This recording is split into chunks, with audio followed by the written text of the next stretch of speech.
بشار الاسد دا چې کوم د هغه شام باچا او مشرو هغه وتښتېد او خپل علاقې پرېښودله. بشار الاسد څوک و؟ دې باره کې دا داسې یو سړی و چې شیعه و او امریکا چې کوم وه نو هغې د سنیانو حکومت په دغه علاقه باندې ختم کړو او بیا بشار الاسد راوستو، یعنې حکومت یې شیعهګانو له ورکړو او بیا د هغې نه وخت تېرېدو دغه امریکا وه چې بېرته دغه خلکو سره ورانه شوله، نو د بشار الاسد په شا باندې ایران او ورسره روس ودرېدو او د سنیانو مسلمانانو په شا باندې چې کوم د امریکا ودرېدله. هلته چې کوم مجاهدینو کوم مسلمانانو نو هغه خلکو 40 کاله دا جدوجهد کاوه چې موږ د بشار الاسد نه خلاص شو، ځکه بشار الاسد هلته ډېر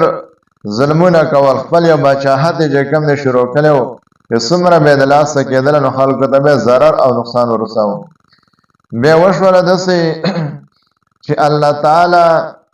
حدیث کې راځي، رسول الله فرمایي من اعان ظالما سلطه الله علیه،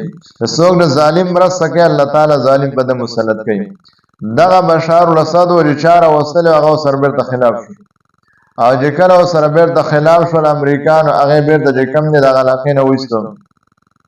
اصل کې مجاهدین پسې راوتل لیکن دا الله تعالی یو سبب جوړ کړو،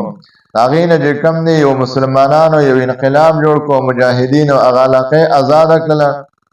او هغه جماعتونه چې کوم د خالد بن ولید جماعت یا کوم نور جماعتونه وو چې پاکې د 40 کالو 50 کالو هغه جماعتونه بند پراته وو،